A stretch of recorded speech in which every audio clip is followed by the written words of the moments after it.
Welcome to Vertical Football, and this is the Blue Box. Yeah, this is a show where we talk all things Chelsea. And in today's show, we want to just do a quick review on Xabi Alonso's time at the club. We have played 3 matches, one against the West Sydney, where we had a whole lot of actions in that match, 10 goals, and to the Tottenham match, where we had a good performance, but unfortunately, we didn't get to win that match. And then against Juventus, there was not so much of activities that went on in that particular match, but unfortunately, we still did not win that one. So we just want to look at how we have progressed as a team under Xabi Alonso, what we have been doing well, what are things that we can improve upon, and what are things that we should be looking to add into what we are doing currently. So guys, let's jump right into it and let's have a discussion.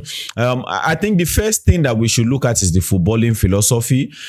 For everyone who has watched Chelsea 3 preseason matches, will agree to the saying that our footballing philosophy has changed, because if you have been watching Chelsea for the last 2 seasons, you know that the way we want to go about playing the game of football at this club is to be a possession and positional based football team, where all we want to do is have the ball and then take the ball to the opponent, try to orchestrate spaces, by passing the ball around, try to orchestrate spaces and find the way to exploit those spaces, and also make sure that we are pinning players in particular zones in the pitch. So you want to play in a 3-2-5, you know that you will be having your double pivot, maybe one of the the central midfielder will move forward and the left back will invert, but you just know zones must be occupied, 3 at the back, 2 here, then 5 up front, or maybe 3-1-6 or 2-2-6, whatever way it is that you want to be. But in those times, what we were playing is making sure we have possession of the ball and making sure that players are positioned in every part of the pitch. But when you watch Xabi Alonso in this particular one, you have to just admit that we are far gone from that. Not necessarily that we are not going to be a possession-based team, like we are not going to be having the ball. But when you look at the ideology in the way we are playing now, you can basically say it is more of a direct and transitional-based football. It's kind of like we thrive more now without the ball. And to some extent, I think I'm a little bit worried about it, because my own viewpoint in the way I think the game should be played is, as a top team, you want to have the ball and dictate the gameplay. You want to get the ball. You want to be the one who is using the ball to create things. And that's why I'm a little bit skeptical about it, because my brain is naturally wired to seeing Chelsea in controlled possession, where we are the one in charge of the game and doing something with the ball. But I think what we have been seeing with Xabi Alonso is we are controlling the game, but in a different way, in the sense that we hold our shape, we stay compact, try to maybe tilt the field to one side, then allow the opponent switch to the other side, we pounce into a press, get the ball, and then we'll move on into a transition. So we are still trying to control the game, but now kind of a little bit in a balance of on the ball and off the ball. Yeah, so I think to some extent is beautiful to see, because in the sense, when you are keeping the shape, stopping the opponent from doing things, and because it is very direct, you don't need to play 10 touches or 15 touches before you can get into the opponent's box. Sometimes the opponent is attacking you currently, and then you get the ball, it gets to your creative player, one pass, the other guy is released, and they are going forward to go and do something with it. And that's when I started watching us, or giving the compilation of the 3 matches that I have seen. Now I understand when Xabi Alonso is saying he wants to play a free-flowing football, and then you see all the players come out to say things like, oh, what we want to play is a free-flowing football. Now I can see it's shifted from just holding the ball for holding sake to now, when you get the ball, push up front and go and do something with it. So it's more of a direct based football now. And to be very honest, as much as we'll say, oh, it's a good thing, I think there are deficiencies to it. And like I put down here, one of the deficiencies that we have to play in this kind of football is we don't have a proper sense of control. yeah, we don't have a proper sense of control, because when you are direct with the ball, the basic idea is when you get the ball, even if it's just even if it's a situation of 2v4, you still, because it's a direct based football, your orientation is just keep going, take the ball and just keep going up front there. And those kind of things, when it's 2v4, you get into the attacking situation, the opponent can mark you and out play you in that sense, get the ball, then it's back into your own zone, then you get the ball again, instead of you, let them shift into their own space, let me get the ball and control the possession for a little bit, and then we shift up front when they have gone back a little bit. But the point is, because you have the mind of what we are playing is kind of like a direct football, as soon as you are getting up front, they are getting the ball, bringing it to your own space, you get the ball, but you want to take it back there to go and do something. So it's kind of like back and forth, chaotic, sometimes can be a very chaotic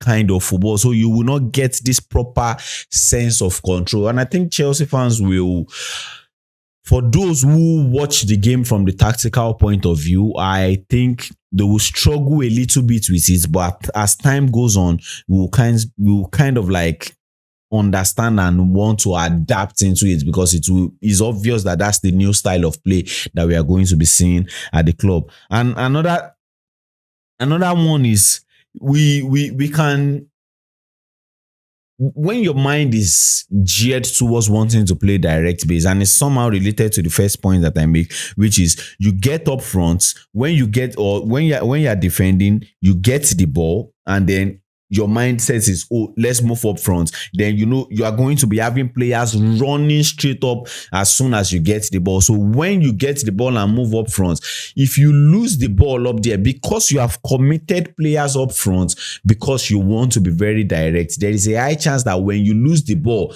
just one pass will break you, and then you'll be having things like 3v2, 4v2 in your defensive situation. So I think, as much as it's a beautiful thing to see, like we can go up front and quickly do something with the ball, it also has deficiencies. You can get exposed, because you are moving from defensive part into the attacking part, then boom, you lose the ball up front. The players, tired legs, not having the right orientation to run back to go and cover, you get exposed, you get opened up. But one of the good sides that I had to like put out here is we get nothing out of something, or rather we get something out of nothing. And what are the things that you get? You get attacking opportunities, because if you are defending really deep, and then, or maybe in a mid block, and your orientation is, when you steal the ball, you want to go direct. The point is, as soon as you get the ball, you can just make just one pass, and then you're already in an attacking situation. And if you have clinical guys or effective guys, boom, boom, boom, you're scoring goals. So as much as it's at its good side, we should also have to look at the balance of it, that there are deficiencies to that part of the game. So the footballing philosophy obviously has changed. I believe, in what I have seen in these 3 matches, I think the footballing philosophy at this club has changed. It has moved from being a possession-based and positional-based football to a direct and transitional-based football. Now, let's look at some obvious things that we have been saying, that we saw throughout the 3 matches. And I put down here, I said, one of the things that we have been doing in the way we want to play now is, as much as we are trying to be direct, we still have some places in the way we play the game where we want to bait an opponent into a press. And we saw it in the West Sydney game, we saw it in the Juventus game, we saw it in the Tottenham's game, in the sense that you see Chelsea in settled possession. We try to, when we are in a mid block, we try to like play the ball back to the goalkeeper and allow the opponent press us, and then we find a way to like manipulate the ball and get out of that space, and then we burst into an attacking situation. So we are using back passes to bait a press. And one of the things that I have not seen us really do is find a way to beat that press by playing the ball in short passes, quick combination, and getting out of the press. The way we have been getting out of this press now is when we play the ball back, when it gets to the goalkeeper, when the goalkeeper is standing like in a back four, what we are seeing now is more of long balls So as soon as we pass the ball around, get it back to the goalkeeper, you just see a long ball. Maybe most of the time you see it to the right wing, and who you get most of the time there is Pstra because of the height. Because we are having wingers like Giovanni Coenda, you're having wingers like Estevao. These guys are not tall enough, and secondly, they are not the best aerially. But with somebody like with somebody like Pstra, you know that the height is there, and sometimes he can even just contest with the player and put his body rest on it to break the ball down and win the first ball. Yeah, so those are one of the things that I have seen that is happening constantly, and that thing helps us to get out of the press. Because if we commit a whole lot, the situation majorly is going to be you have your fullbacks, one fullback here, the center back, the goalkeeper, and the second center back. So that's like the four at the back. Then you have your two pivots. Then you have the attacking midfielder and the right wing, or the right back, which is Pstra, holding the line here. Then you have the three up front. So when the ball comes to the goalkeeper, because you're having a whole lot of players in your own box, they too will commit a whole lot of players up front. Then you can go long, and you have beaten a whole lot of their players. You have beaten the press by going long to somebody on the right hand side. And even with the addition of somebody like Danny Welbeck, it's something that you can be playing the ball to him. He's a target man who can help us bring it down and play it down to the attacking midfielder, who is in the person of maybe Cole Palmer, or whatever the situation be. Maybe it's Joao Pedro. Drop the ball for them, and then it can be a 3v3 or a 4v4 at those places. Yeah, so I think that's one of the things that I have been seeing that we have played that has been consistent in the match against Sydney, in the match against Tottenham, and in the match against Juventus. Yeah, but one of the deficiencies that I have seen in this particular one is when we do those long balls, because we are having a few number of player up front there, one of the things that I have seen is when we don't win the first ball, we tend to lose the ball. So because there are just few numbers of player there, when we place the ball directly to them, if we don't win the first ball, the space is always very scanty, that it's the opponent that will win the second ball. So we don't have the chance to like gain the second ball. So when the ball is going, the main idea is to win the first ball. And in football, it will not always be possible for you to win the first balls. So in the cases where you're not winning the first ball, you need to be making provision for the second ball. So in those kind of a situation, what I am seeing that would be a possible solution is wherever the keeper is playing the ball to, somebody like the number 10 should be making sure he's running close to that place, so that in case it is a 50-50 and the player who is getting the ball is not winning the first ball, he can jump in to quickly rake for the second ball. So that's one of the deficiencies that I have seen in that part of wanting to bait a press and then going long. Yeah, so now let's talk about the defensive structure. To be very, very honest, I think we in the 3 matches, we have had a very solid defensive structure. And defensive structure, the execution of play might not necessarily be on the level at which we want it to be, but when you look at the structure, I think we are having the structure right. When we are off the ball, we are staying in a 4-4-2, a compact 4-4-2. And when you're even watching the game, you will see Alonso constantly calling the players to remind that you see him do things like this. Come closer, close up the space, choke the whole thing up, make sure that nothing is passing in between you guys. And I think I like that so much, because you see that he limits the opponent to create anything. If you watch the Tottenham's game, or let's start from the West Sydney's game, we close up the space, but one of the things that we saw was why they got 4 goals in my own book is we self-inflicted a whole lot of times. You will see a whole lot of times where it's just one pass mistakes, or they are trying to, you see the goal that they scored first, the corner, we had the zonal marking, but it was like a mixed marking. There was the man-to-man and there was the zonal at the same time, but the zonal, they didn't respond enough. It was just like they were just too passive, and then something happened and they got the goal. You look at the 3rd goal or the 4th goal, it was still also a mistake. So almost like three out of the 4 goals that we considered against Sydney was self-inflicted. It was like a mistake.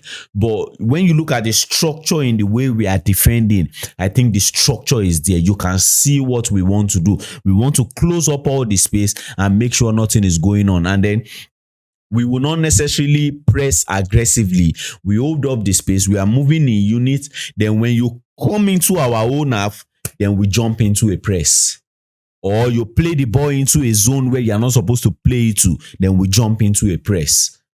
So I think the defensive structure just makes so much sense. And sometimes when we are standing front-footed, when we are in a 4-4-2, the major way is to make sure that the 2 guys up front are closing up that space to not allow passing gaps, to not allow passing lanes to occur. So you get people with somebody like Kopama and João Pedro, or even in the match against Juventus where it is João Pedro and Danny Welbeck, and then you have the 2 pivots also shift forward. So these 2 guys will be marking the 2 center back just zonally. The 2 pivots will be coming to the 2 central midfielder. Our 2 central midfielder will be coming to block the 2 pivots of the opponent, and somebody like Jamie Gittins on the left hand side or whoever it is will be coming as a shadow for passes to block the passing lane into the left-hand side. And on the right-hand side, somebody like Estevao will tuck in.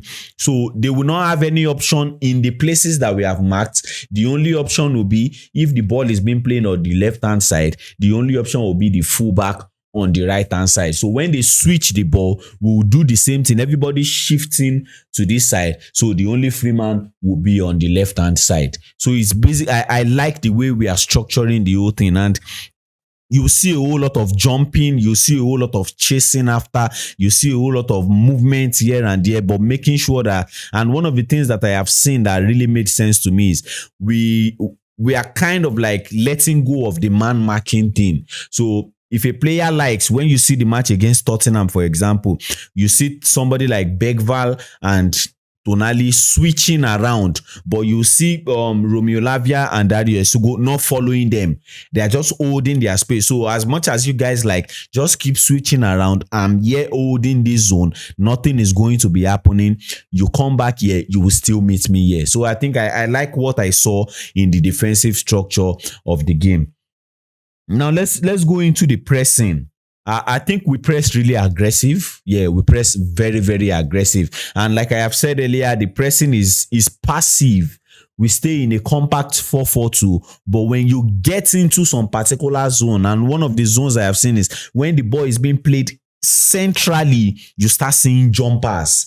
You see our players start reacting, jumping, pushing guys back, making sure you are shifting them into a space where they are returning the ball or they are losing the ball. And one of the things also that I saw in the pressing is one of the reasons why you see us compact is so that we can counter press. So when we get the ball, we try not to be so far from ourselves. So when we are playing the ball around and we lose the ball, because we are very close together, we can quickly jump into a press, get the ball, and then move on into transition. But one of the deficiencies that I have seen in that thing is, if you have a good ball playing team, like what we saw against Tottenham, when you press aggressively or you counter press aggressively, maybe like 4 players trying to pounce on 2 players, because of like the playing or the ball playing ability of somebody like Van Ecke, he just makes some very crazy passes, and then boom, you are -4, and then you are exposed at the back. And we also saw it in somebody like Locatelli in the match against Juve. I saw Douglas Luiz, we saw Federico Gatti, because these guys are good on the ball. When they make those passes, when we are trying to counter press or when we are trying to stay passively and trying to come out front foot, we just play the ball in through us, and then they just have the free flow from the defensive part to the attacking part, and it's just an open express road. So I think those are things that we can still pay attention to and try to make sure that the passing gates are not wide enough, so they will not be having the confidence to want to play the ball through that space. Yeah. So, and also I think the dynamics of the fullback is something that I see in these 3 matches, and I think it's beautiful to watch with somebody like Pstra. I think Pstra will bring a whole lot into the squad. I think he will bring a whole lot into the squad in the way he goes about playing the game. Defensively, I think he gives us some solidity. I don't think we have seen there are kind of like dribbles here and there from the opponent against him, but I don't think we have seen one which is so successful, or we are seeing a particular pattern where he's not getting to catch these boys. So defensively, I think he's giving us so much. Even if we are playing in a back four, he's still acting like a wing back. And that's one of the surprising things for me, because when I was looking at his heat map, he has so much red points in the defensive part, and then he has so much red points in the offensive part. And I think that's just so beautiful to see. You want your players, you want your fullback to be doing the defensive duty and also doing the attacking duty. And I think he combines really well with his right winger. When he plays with Estevao, you can just see the tweak between them. Sometimes he holds the line, Estevao goes into the half space. Sometimes he stays in the half space, Estevao holds the line. And the ball playing ability is also something that it's just so much joy for us to watch when you watch this guy. I think his ceiling is high. There are a whole lot of things that he can go on to become. And when you now go on the left-hand side, I think Jorato has done a very, very good job.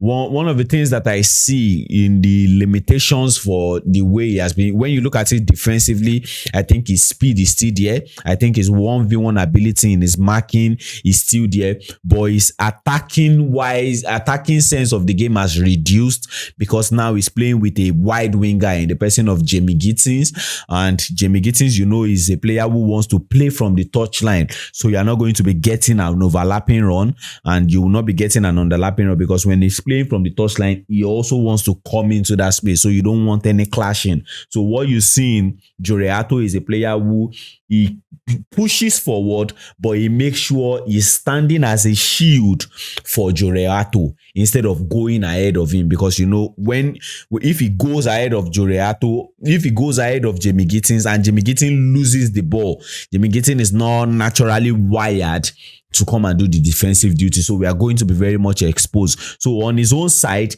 he's protecting that place for Jamie Gittins. He will just move forward, get closer, but becomes just a shield instead of an attacking option in that sense. So I think I like the dynamics that I have seen from the fullback. And we see somebody like Anselmino brings more solidity, not the attacking part, acts more like a left center back and a left back at the same time. So he can help us build up, he can help us play line breaking passes, help us shift the ball forward, and also give us the defensive solidity. Yeah, and one other player that I think I should talk about before I wrap it up is Cole Palmer. I think Cole Palmer will thrive so much in this system. I think we will enjoy Cole Palmer in this system. And the reason why I say it is, when we are playing in a direct-based football or a transitional-based football, because of the attribute of Palmer, and the attribute of Palmer is Palmer thrives more when he sees player running in front of him, because I think he has a very good pattern recognition, in the sense that when he has 3 players running ahead of him, he knows, oh, if I give this one the ball, this is what the outcome will be. This is what the outcome will be.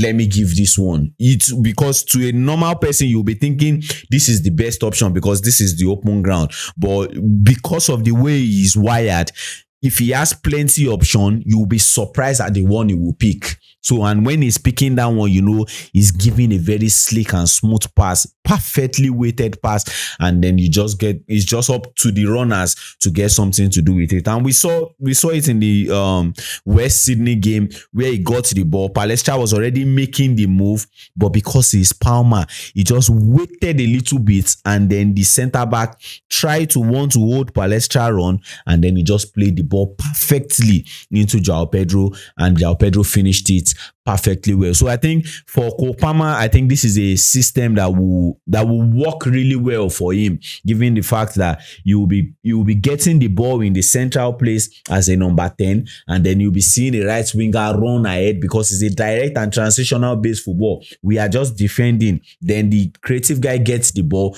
you are seeing runner ahead of you, you have options to pass to, and that's one of the things that Palmer struggled with in under somebody like Rosinho, in the sense that Rosinho gets the ball and then we get up the pitch. It's kind of like everything is just blocked there. Then Palmer is getting the ball, turning all around, not seeing any runner, and then he's just dropping the passes, short. But when you go back as far as maybe 2022 under Pochettino, 23 under Pochettino, you see that that's one of the things that helped Palmer to thrive very well. When he sees somebody like Nicolas Jackson, sees Jadon Sancho, not Jadon Sancho at that point in time, Nicolas Jackson on the Madueke, he's just dropping these passes and these guys are getting the ball. Pedro Neto and these guys are getting the ball and they are converting and doing something with it. So I think in this particular system, I think Kopama will enjoy himself so much. So what are other things? I think in the defensive line, in the way we want to build up, I think we are still struggling a little bit. If you don't have Levi Colwill in there, I think we are not even trying to build up at all. That's why you see most of the time the goalkeeper goes long, because we can't necessarily trust those guys who we have there in the person of Tosin and Fofana to do something with the ball or hold on to the ball and play some passes and not just lose it to an opponent. So we will not be creating turnovers here and there. So I think those are the things that I have seen. And combination plays, there are a whole lot of things that I have tried to join together in the way we have gone about playing in these 3 matches. But I believe as the game progresses, as we get into the game and get better, I think there are a whole lot of things that we will see in the way we play. So guys, these are my viewpoints in the way we have gone about playing in the last 3 matches. I just try to bulk the whole thing up together, not to go long in the video. So please drop it in the comment section. What are the things that you have seen that you think makes you feel like this is going to work with Alonso, or what are the things that you have seen that is making you get the feeling like, is this actually going to work? Please put it in the comment section. Let's discuss about it. This is the Blue Box, brought to you by Vertical Football. Till we see you some other time. Namaste.